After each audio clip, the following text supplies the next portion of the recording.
So today we are focusing on how to grow from your reviews. And this is a really good topic because what we're doing is that we know that reviews work really well for our business in terms of that third-party endorsement and how valuable it is. But this is looking at how we use those reviews and how we can learn from them and how we can grow our business. So the other topics that we've covered previously are why online reviews are so important, how to get them, how to respond. Last week we did a SWOT analysis of the reviews, and this is a little bit more of a follow-on from the SWOT analysis and how to grow from what we find out from the information that we derive from our SWOT analysis. And next week we will look at how and where to use your reviews, and I'll have plenty of examples too next week for that topic. So just a little bit of a reminder, and I've been coming back to this time and time again, and I hope you're not sick of it, but once again, how do we actually know what our customers are saying about us? So I know that we know in business, we know what our products are and we know what's successful and what people, what the favorites might be, but do we actually know what it is that our customers are saying about us?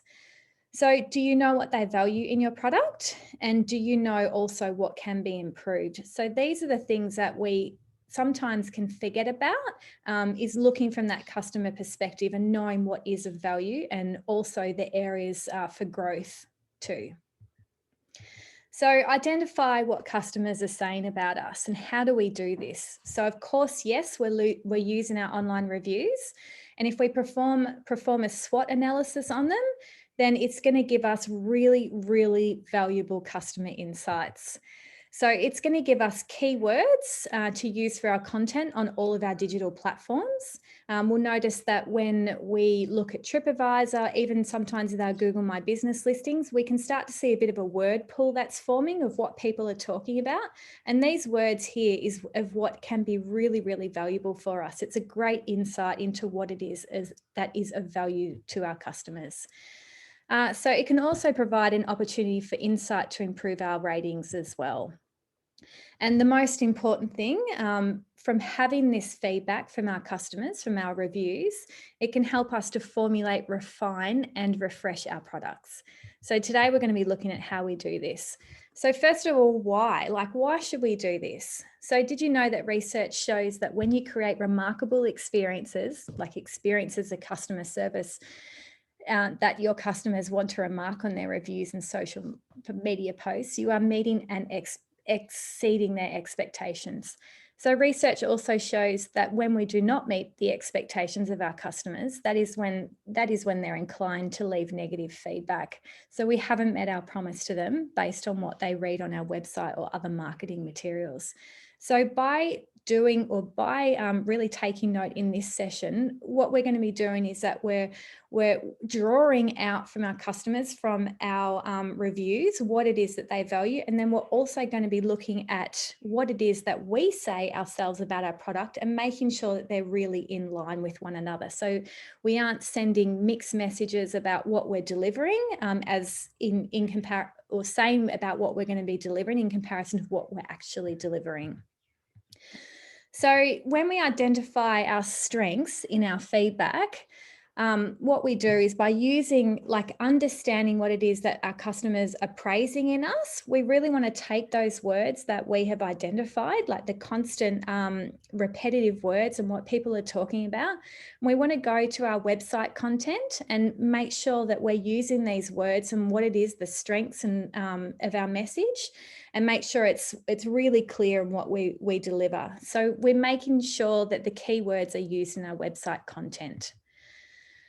So from our strengths as well, we want to review or develop our marketing material. For examples, emails. So are we using these words that people use in our reviews to describe the experience or the service that we offer?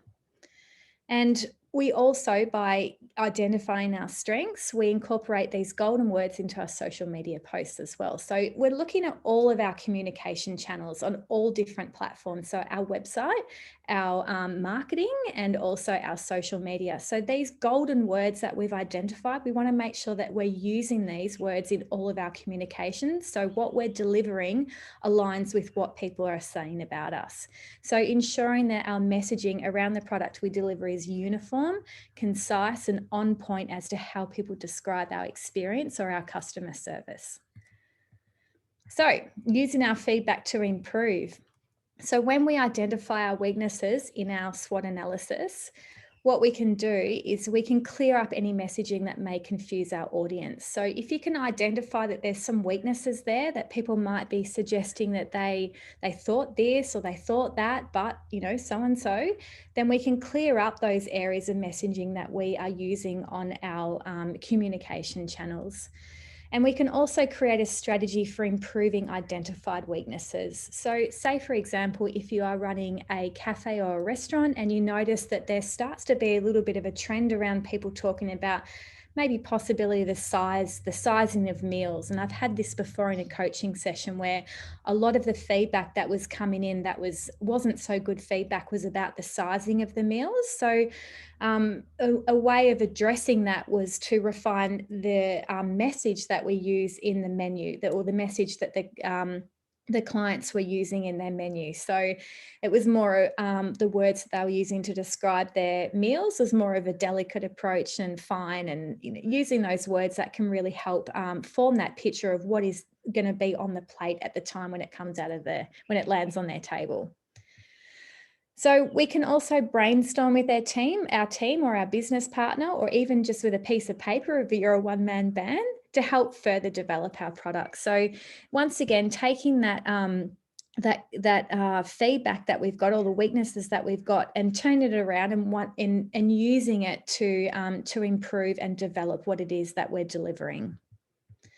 So using feedback to grow. So identifying our opportunities and threats from our feedback, what we do is we harness the changing marketplace and we brainstorm how we can improve or introduce new products to suit demand. And when I talk about this, it's like we really need to think outside the box here, and that's what the little light bulb is there for. So we need to open our eyes and look around at what other people are doing. So what are the opportunities? And especially now, I'm sure that everyone has been affected by this changing marketplace, that we may have new types of customers that are coming in. So it's about identifying those customers and what are their needs and how can we meet those needs, and how can we change our messaging or even create new products that can really help service this market.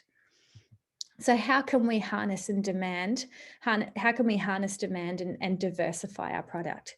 So once again, like, to really grow, we really need to think outside the box and we need to experiment. So experiment and by brainstorming, what are the things that we can do to try and harness these new customers or this new place that we've got, this new world.